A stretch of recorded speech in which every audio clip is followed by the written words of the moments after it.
The space station called Haven 7 was huge. It spun slowly in the darkness of space, its lights shining like stars. Inside, beings from all over the galaxy walked through long halls and met in big rooms.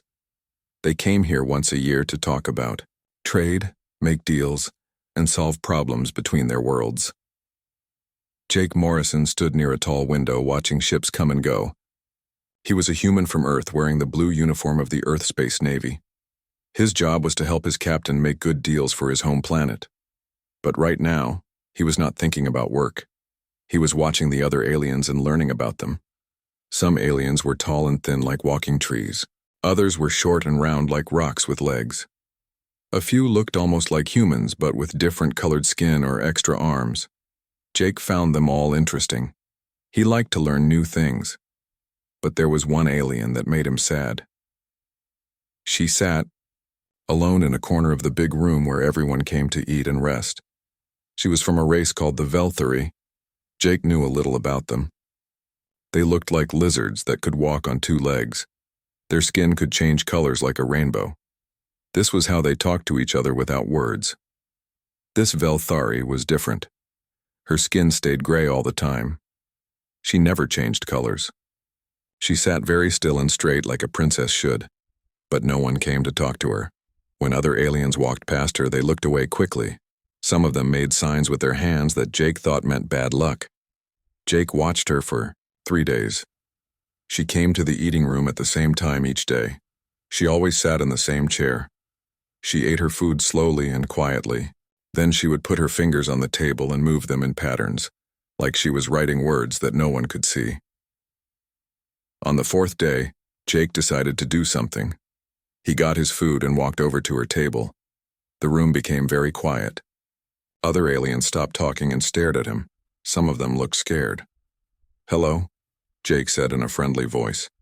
"May I sit here?" The gray-skinned alien did not look up. She did not answer. Jake realized she might not hear him or understand his words. He had seen her moving her fingers in patterns. Maybe she was blind. Jake sat down across from her anyway. The other aliens in the room started talking in whispers. He heard words in different languages, but he could tell they were worried or angry. The Velthari princess, Jake was sure she was important because of how she dressed and held herself, kept moving her fingers on the table. Jake watched the patterns. They seemed to mean something. Very slowly and gently, Jake reached out his hand. He placed it lightly on top of hers. The princess stopped moving. The whole room went silent. Jake could hear his own heart beating. Then, something happened that made several aliens gasp out loud. The princess turned her hand over so her palm touched Jake's palm. She made small taps with her fingers. Tap, tap, pause. Tap, tap, tap, pause. She was trying to talk to him. Jake smiled. He tapped back. Tap, pause, tap. The princess tilted her head like she was thinking. Then she tapped again, but different this time. An alien at the next table stood up fast and walked away. Others followed. Soon Jake and the princess were almost alone in the big room. But Jake did not care. He was talking to someone who had been alone for a long time. The princess was young, maybe the same age as Jake. Her face was shaped like a human face but covered in small gray scales. Her eyes were closed and Jake could see that they did not work, but her other senses seemed very strong. When Jake moved in his chair, she turned her head toward the sound right away. Jake kept tapping simple patterns on her hand. She tapped back. After a while, they found rhythms they both understood. 1 tap meant yes. 2 taps meant no. 3 taps meant question. Jake tapped 3 times, then pointed to himself and said, "Jake," out loud. The princess felt the air move when he pointed. She understood. She tapped 3 times, then touched her own chest.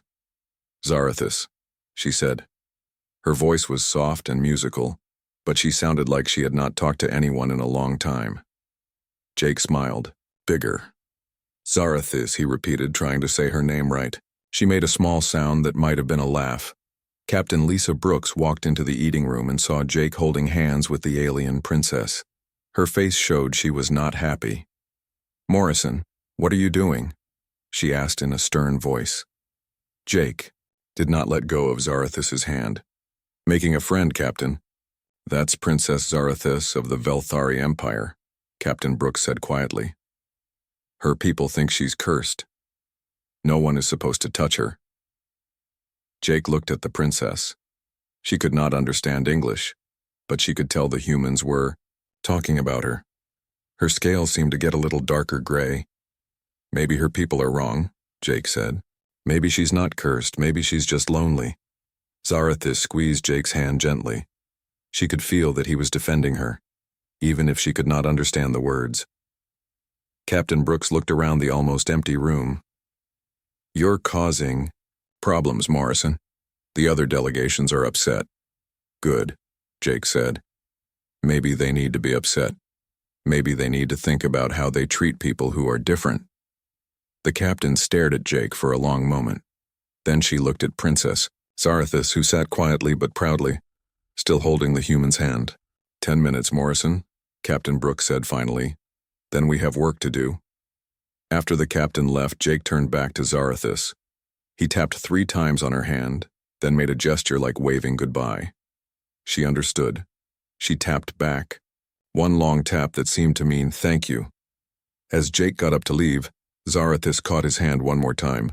She tapped out a rhythm that sounded like a question. Jake tapped back the same rhythm, but like an answer. When he walked away, Jake did not know that he had just started something that would change the whole galaxy. He only knew that he had made a friend who needed one. Behind him, Princess Zarathus sat alone again. But for the first time in years, she was smiling. Jake could not stop thinking about Princess Zarathus. The next morning, he went to find her again. She was in the same place, sitting alone in the eating room. But this time, Jake brought something with him. Amy Carter, the ship's communications officer, walked with him. She was small and smart, with red hair and green eyes. She carried a computer pad and looked nervous. Are you sure about this, Jake? Amy asked. The captain said to be careful. I'm sure, Jake said. Look at her, Amy. She's been sitting alone for days. When was the last time someone just wanted to be her friend? They sat down at Zarathus's table. The princess heard them coming and turned her head toward them. When Jake touched her hand gently, she relaxed. She remembered him. Jake started tapping their simple code on her hand. 1 tap. Yes. 2 taps. No. 3 taps. Question. Then he tried something new. He tapped 4 times and pointed to Amy. He wanted to introduce his friend. Zarathus understood. She reached out carefully until she found Amy's hand. Amy jumped a little, but she did not pull away. The princess touched Amy's hand gently, learning about her. Her hands are so warm, Amy whispered to Jake. And look how carefully she touches. She's reading me like a book. Jake nodded. He had noticed that too. Zarathus could learn a lot just by touching. She could tell if someone was nervous, happy, or lying. Her fingers were very sensitive. Amy opened her computer pad. She had spent all night learning about the Velthari people. Jake, listen to this. The Velthari talk with colors on their skin. Different colors mean different words. It's like a whole language. Jake looked at Zarathus's gray scales. But she can't make colors. Right. So she can't talk to her own people in their normal way. It's like being deaf and mute at the same time. Jake felt sad for his new friend. He tapped 3 times on her hand, then touched his own throat and shook his head. Then he pointed to her and tapped once. Yes. Zarathus understood that he was asking if she could speak out loud. She nodded and said something in her own language. Her voice was beautiful, like music. Amy checked her computer. I think she said, I can speak 17 languages. Jake's eyes went wide. 17 languages. How is that possible? Amy typed on her computer pad. It says here that the Velthari have very good memories, and if you can't see, maybe you listen more carefully to how people talk. Jake was amazed. He looked at Zarathus with new respect. She was not just a lonely princess. She was very smart. Over the next few days, Jake and Amy visited Zarathus every day. They worked together to make better ways to communicate. Jake learned that 3 quick taps meant happy, 4 slow taps meant sad, 5 taps meant important. Amy found computer programs that could translate languages. Soon they could type words and let the computer speak them in Zarathus's language. The princess could speak back, and the computer would translate for Jake and Amy. "This is wonderful," Zarathus said through the computer one day. "I have not had friends in many years." "Why not?" Jake asked. "You're smart and kind. Why don't people want to be your friend?" Zarathus was quiet for a long time. "My people believe that I am broken. They think the gods made me blind because I did something wrong. They are afraid that my bad luck will spread to them." Amy felt angry. "That's terrible. Being blind doesn't make you a bad person. My brother tells everyone that I cannot rule our people because I cannot see," Zarathus continued. "He says that a leader must be perfect. He will be emperor when our father dies." Jake squeezed her hand. "What do you think? Do you want to be a leader?" "Yes," Zarathus said without hesitation. "I have many ideas to help my people. I want to make peace with other worlds. I want to trade and learn from everyone, but my brother only wants war and power." Amy looked up information about Velthari history on her computer. "Jake, look at this. Their empire has been fighting wars for hundreds of years. They don't trust anyone who is different from them. Maybe that's why they need a different kind of leader," Jake said. "Someone who understands what it feels like to be different." Zarathus heard this through the translator. Her scales became a slightly lighter gray, the first time Jake had seen them change color at all. "On Earth we had leaders who were blind," Jake told her. "They were some of our best leaders because they listened carefully and thought deeply about problems." "Really?" Zarathus asked. Her voice sounded hopeful. Amy found stories on her computer about human leaders who had disabilities. She told Zarathus about presidents and generals and scientists who could not see or hear or walk, but who did great things anyway. "Your people need to learn about this," Amy said. "They need to understand that being different doesn't mean being weak." Zarathus touched the computer pad, feeling the smooth surface. "Could you teach me about human technology? Maybe there are tools that could help me." Jake and Amy spent the afternoon showing her how human computers worked. They found programs that could read text out loud, and computers that people could control just by talking. Zarathus learned very quickly. "This is amazing," she said. "With tools like these, I could read any document, send messages to anyone, even command a spaceship." "Of course you could," Jake said. "You're one of the smartest people I've ever met." That night, Amy made a discovery. "Jake, I found something important. Princess Zarathus is actually the older child. By Velthari law, she should be the next ruler, not her brother." Jake felt excited and worried at the same time. "Does she know this?" "I don't think so. It looks like her brother and the nobles have been lying to her.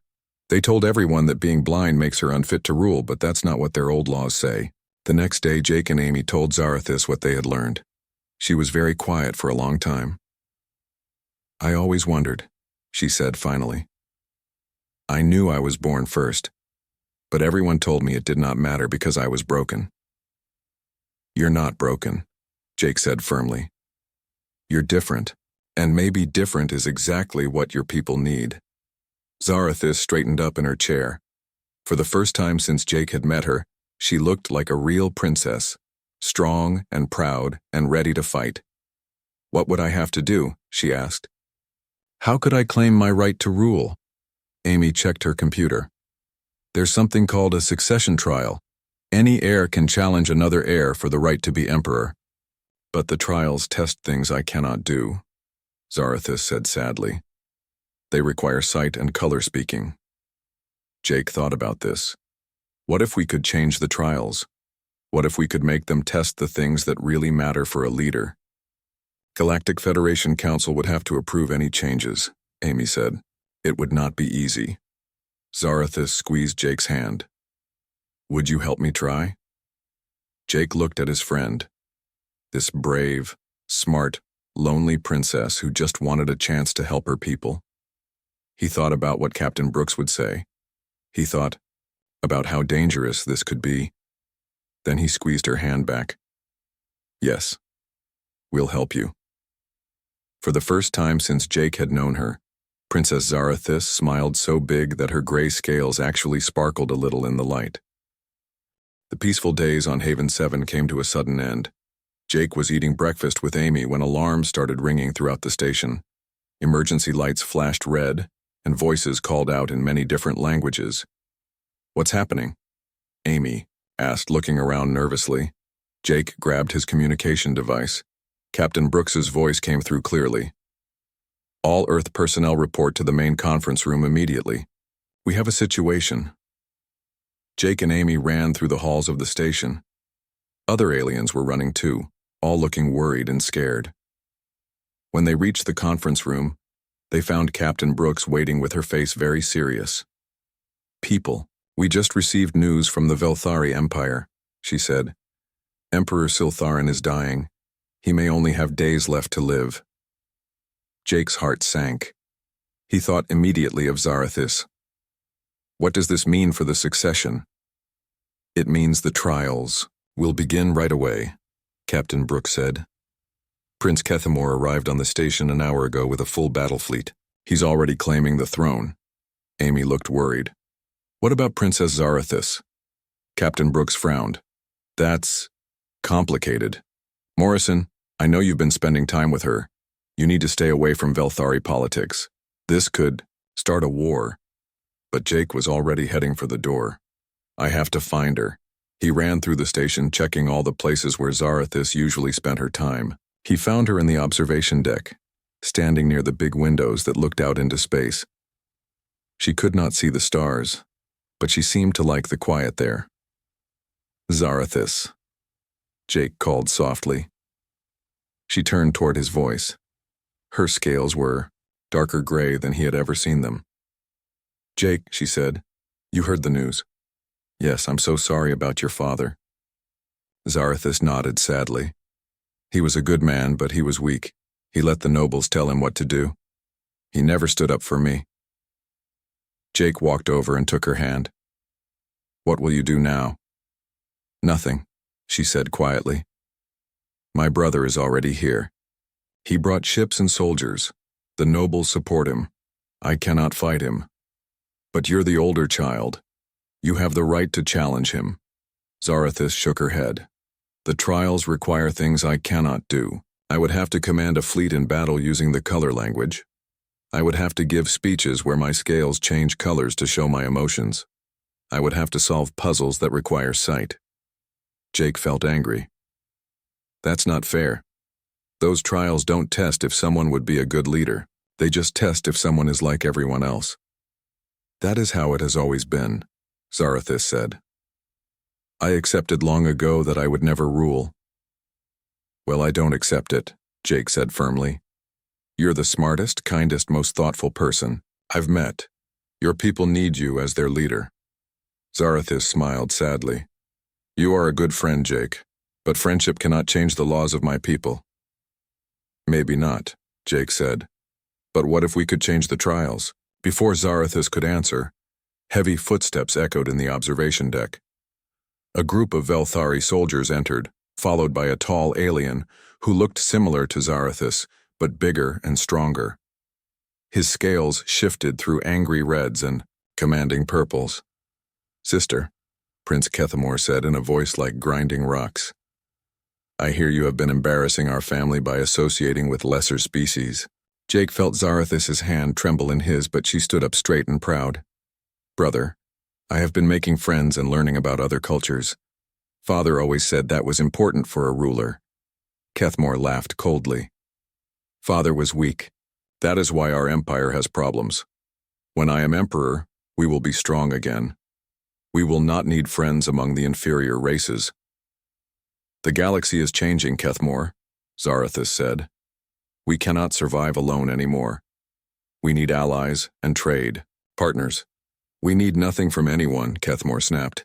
His scales turned bright red with anger. "And you will not embarrass us anymore. You will return to your ship and prepare for exile." "Exile?" Jake stepped forward. "She's your sister, and she's the rightful heir." Kethamor looked at Jake like he was looking at an insect. "The human speaks?" How amusing. Sister, you should train your pet better. Jake's hands became fists, but Zarathus squeezed his arm. Do not anger him, Jake, she whispered. He is dangerous. I claim the throne by right of strength and support, Kethmore announced. The nobles have already chosen me. The fleet commanders follow me. You have nothing, blind sister. No one wants a broken ruler. Zarathus was quiet for a long moment. Then she lifted her head high. I challenge you for the throne. The room went completely silent. Kethmore's scales shifted through several colors that Jake couldn't read, but they looked like surprise and then anger. You cannot be serious, Kethmore said. You would embarrass yourself and our family? I am the older child, Zarathus said clearly. By ancient law, I have the right to challenge. Kethmore's scales turned almost black with rage. Fine, but the trials will be traditional, no special help for your condition, and when you fail, you will accept exile forever. After Kethmore and his soldiers left, Zarathus sat down heavily. What have I done? She whispered. You did the right thing, Jake said. But now we need to figure out how to help you win. Amy arrived with Captain Brooks. We heard what happened, Amy said. The whole station is talking about it. Captain Brooks looked very serious. Princess, the Galactic Federation Council has been contacted. Your brother is demanding that the trials follow traditional Velthari rules. Then I will lose, Zarathus said simply. Not necessarily, Captain Brooks said slowly. The Federation has some influence here. If we could show that the traditional trials are unfair, if we could prove that they don't really test leadership ability, Jake's eyes lit up. We could petition for modified trials, tests that actually measure what makes a good ruler. It would be very difficult, Captain Brooks warned. We would need support from other delegations, and the Velthari nobles would fight us. Zarathus stood up again. What would these new trials test? Amy checked her computer. Strategic thinking, diplomatic skill, the ability to lead different types of people, problem solving under pressure. Those are things you're already good at, Jake told Zarathus. You just need a chance to show everyone. Captain Brooks was quiet for a long time. This could cause major problems between Earth and the Velthari Empire, she said finally. But if we can help create a fairer system, maybe it's worth the risk. You'll help us? Jake asked hopefully. I'll take it to the Federation Council, Captain Brooks said. But Princess, you need to understand, even with modified trials, this will be very difficult. Your brother has been preparing for this his whole life. He has support from powerful people. Zarathus nodded. I understand, but I have something he does not have. What's that? Amy asked. Zarathus reached out and took Jake's hand. I have friends who believe in me, and I have learned that sometimes the things that make you different are also the things that make you strong. Jake squeezed her hand. We'll figure this out together. As they left the observation deck, Jake looked back at the stars through the big windows. He knew that what happened in the next few days would change everything, not just for Zarathus, but for the whole galaxy. The challenge had been made. Now they had to find a way to win it. The Galactic Federation Council worked for 2 days straight. Delegates from dozens of worlds argued about the succession trials. Some said tradition was important and should not be changed. Others said the trials should be fair for everyone. Jake spent those 2 days helping Zarathus prepare. They practiced using the computer systems that would replace the color language. Amy taught her about Earth military strategies. Captain Brooks shared stories about human leaders who had succeeded, despite being different. On the morning of the 3rd day, the council announced their decision. The trials would be modified, but only slightly. There would be 3 tests, one for strategic thinking, one for diplomatic skill, and one for leadership ability. Both heirs would face the same challenges, but they could use whatever tools they needed. It's not perfect, Captain Brooks told them, but it's better than the traditional trials. Prince Kethmore was furious about the changes, but he could not refuse without looking weak. The trials would take place on his flagship, the Velthari's Pride, with observers from many different worlds watching. Jake, Amy, and Captain Brooks were allowed to attend as part of the Earth delegation. As they boarded the massive Velthari ship, Jake felt nervous. Everything was designed for beings who could see colors. The walls shifted through different hues, and important information was displayed in color patterns that Jake could not read. Zarathis walked confidently through the ship despite never having been there before. She listened to the sounds of the engines, felt the vibrations in the floor, and even smelled the air to understand where she was. How does she do that? Amy whispered to Jake. Practice, Jake said. When you can't see, you learn to use everything else.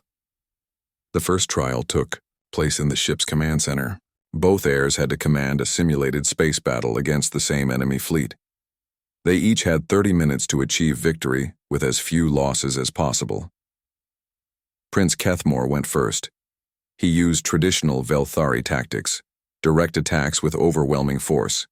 His scales shifted through commanding purples and strategic blues as he gave orders to his simulated fleet. He won the battle in 25 minutes, but lost nearly half his ships. The observers murmured among themselves.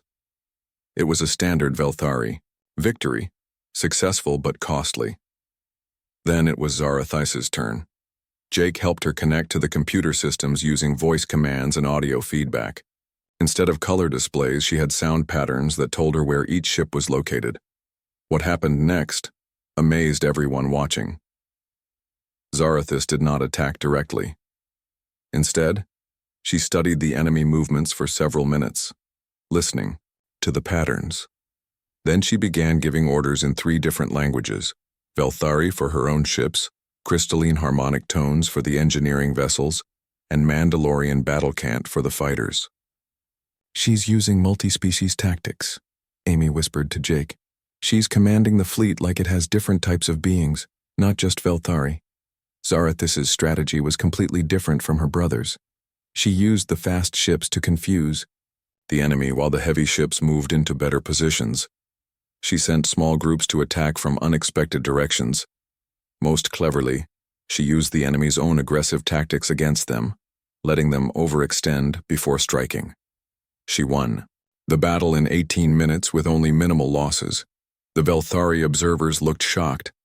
Prince Kethmore's scales turned dark with anger, but delegates from other worlds nodded approvingly. They recognized tactics from their own military traditions. The second trial tested diplomatic skill.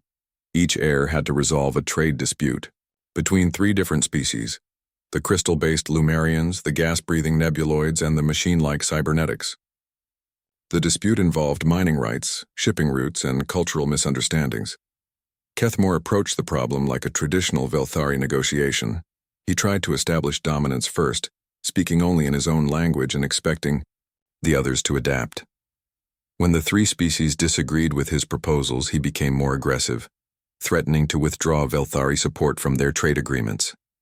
His solution worked, but barely. The 3 species accepted his terms because they were afraid, not because they were satisfied. Jake could see that they would probably break the agreement as soon as they could. Zarathis took a completely different approach. Before making any proposals, she spent time talking with each species separately. She asked about their real needs, not just their stated demands. From the Lumerians, she learned that they needed a specific type of crystal that was rare, but not valuable to the other species. The nebuloids were worried about protecting their young, who lived in gas clouds near the disputed shipping routes. The cybernetics wanted access to raw materials for building new robots. She's not just solving the stated problem, Captain Brooks observed quietly. She's finding the real problems underneath. Zarathis's final proposal gave each species something they truly needed. The Lumerians got exclusive rights to the special crystals. The nebuloids got protected zones for their children. The cybernetics got material supply agreements. Everyone had to give up something, but everyone also got something important. Most impressively, she suggested ongoing meetings between the 3 species to prevent future problems. By the end of the negotiation, they were talking about creating a permanent trade alliance. The observers were clearly impressed. Even some of the Velthari nobles looked thoughtful. The third trial was the most challenging. Each heir had to lead A mixed crew of different species on a dangerous rescue mission.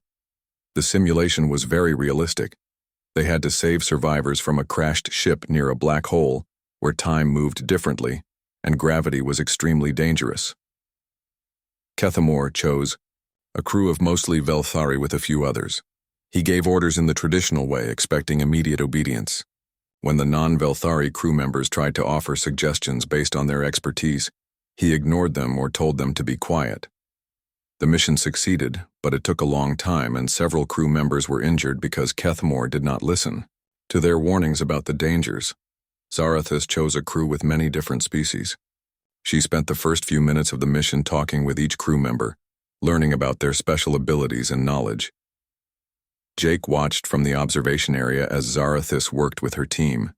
She asked the crystalline engineer about energy patterns around the black hole. She listened to the gastropod navigator's advice about time distortions. She let the Mandalorian security chief plan the dangerous boarding operation. She's not just giving orders, Amy noticed. She's conducting an orchestra. Each person does what they're best at. The rescue mission went perfectly. Zarathus's crew worked together like they had been training for years. They saved all the survivors and got back safely with no injuries. When the trials ended, the observers had to make their decision. Representatives from 12 different worlds voted on which heir had performed better. The vote was unanimous. Every single observer chose Princess Zarathus, but the Velthari nobles were split. Half of them supported the observer's decision. The other half insisted that Prince Kethamor should rule because he was traditional and strong. Prince Kethamor's scales turned black with rage. "This is not over, sister," he said in a voice like breaking stone. "I will not be defeated by tricks and alien assistance." "These were not tricks," Zarathus replied calmly. "This is how a leader should behave, by listening, learning, and working with others." "We will see," Kethamor said. "Tomorrow we return to Velthari space. The real test will be there." Jake felt worried as they left the command center. Zarathus had won the trials, but her brother was already planning something else. The challenge was not over. It was just beginning. That night, as Zarathus prepared for the journey to her home world, Jake made a decision. "I'm coming with you," he told her. "Jake, no," she said. "It will be dangerous.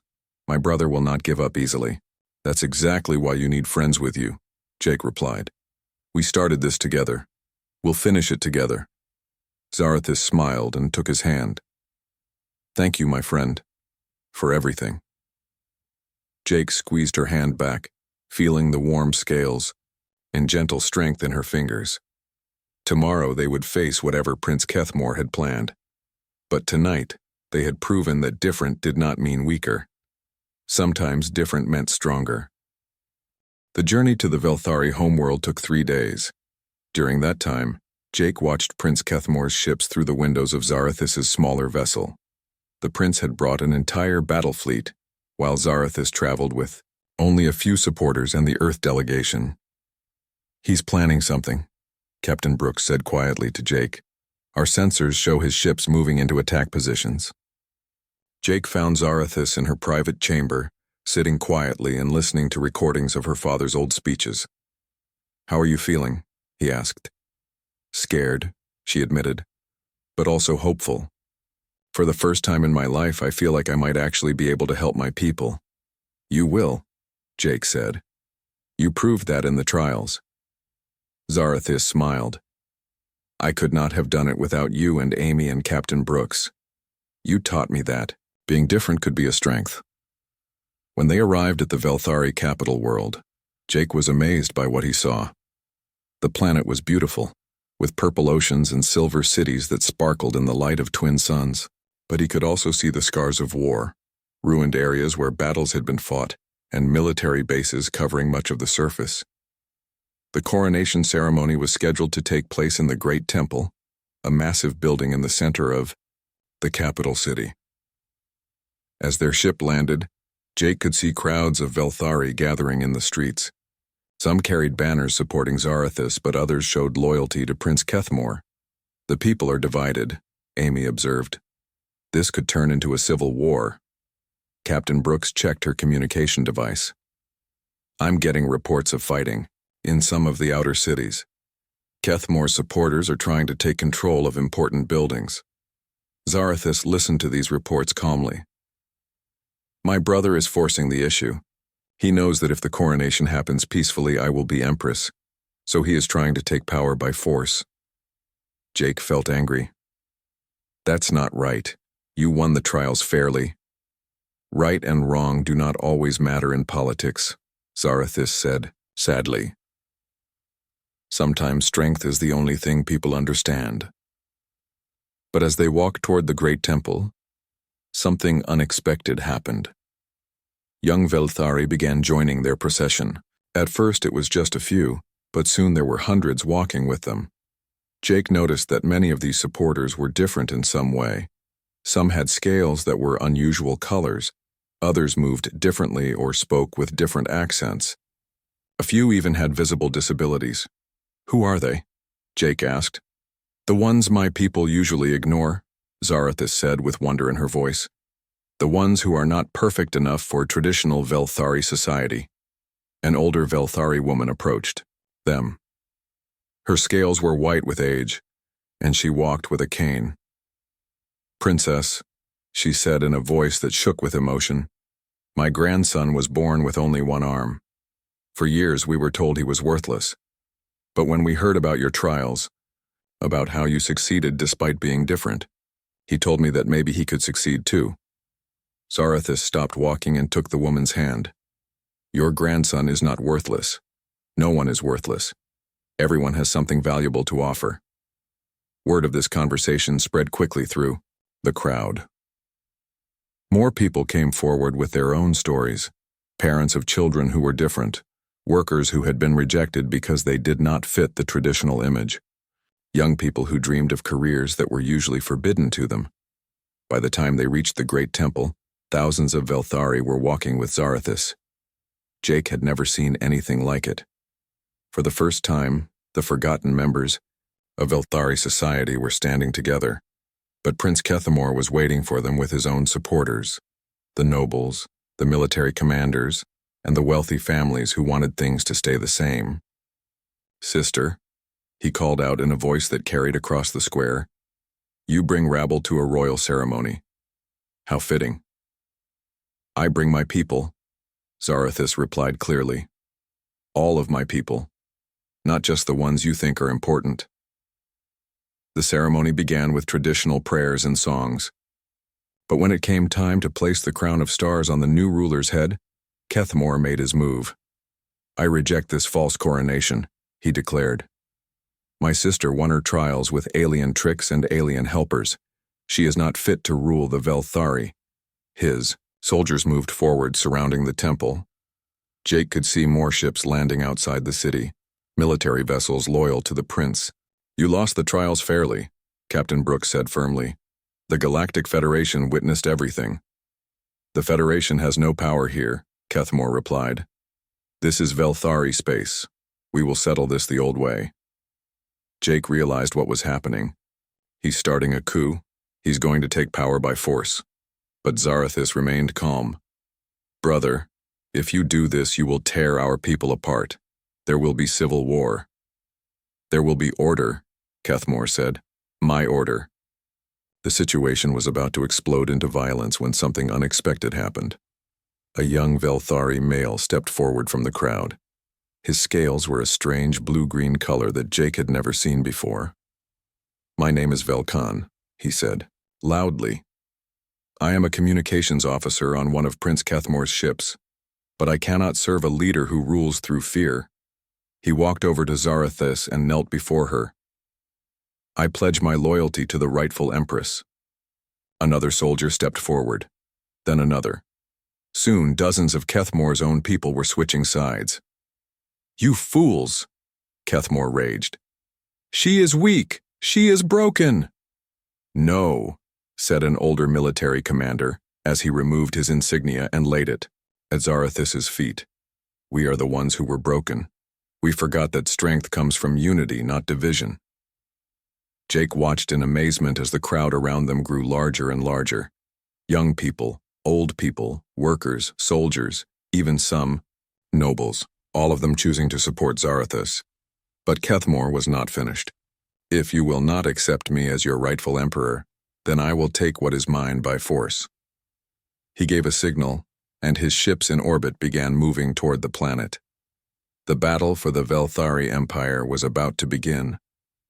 Get Zarathus to safety, Captain Brooks ordered Jake. This is going to get dangerous, but Zarathus refused to leave. My people need to see that I will not abandon them, she said. A leader does not run from trouble. The first explosions came from the sky as Kethmore's fleet began attacking the capital city, but they were answered by shots from other ships, vessels that had declared for Zarathus. The battle was fierce but brief.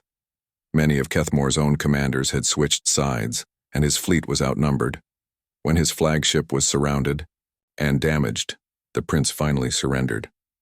As the smoke cleared, Jake found himself standing beside Zarathus in the great temple. The crown of stars lay on the altar before them, waiting for the ceremony to continue. "Are you ready?" Jake asked her. Zarathus smiled. "I have been ready my whole life. I just needed to learn to believe in myself." The coronation ceremony was unlike any in Velthari history. Instead of the traditional display of scale colors, Zarathus invited Jake to stand beside her. Together they placed their hands on the crown of stars. The crowd was silent for a moment. Then, one by one, other beings began reaching out to touch the crown as well. Humans, crystallines, gastropods, even some of the Velthari nobles who had supported Kethmore. "What does this mean?" Amy whispered. "It means everything is changing," Captain Brooks replied. "She's not just becoming Empress of the Velthari. She's creating something new." Empress Zarathus's first official act was to establish the Institute for Adaptive Leadership, a school where beings from all species could learn to lead in new ways. Her second act was to create exchange programs with other worlds so that young Velthari could learn about different cultures. Most importantly, she declared that in her empire, worth would be measured by character and ability, not by how well someone fit traditional expectations. Jake stayed on the Velthari homeworld for several more weeks, helping to set up the new programs. On his last day, he and Zarathus sat together in her private garden, listening to the sounds of the city. "Thank you," she said simply, "for taking my hand that first day, for believing in me when no one else would. Thank you for teaching me that friendship can change the galaxy," Jake replied. As Jake prepared to return to Earth, he looked back at the palace where Empress Zarathus was already meeting with delegations from a dozen different worlds. Her empire was becoming something new, not just a Velthari kingdom, but a place where anyone could belong. The lonely princess who had once sat by herself in a corner was now a leader who brought people together. And it had all started with a simple touch between friends. Jake smiled as his ship lifted off toward the stars. Sometimes the smallest gestures made the biggest differences. Sometimes a hand reaching out in friendship could change everything. And sometimes, the person everyone thought was broken was actually the one who could fix everything else.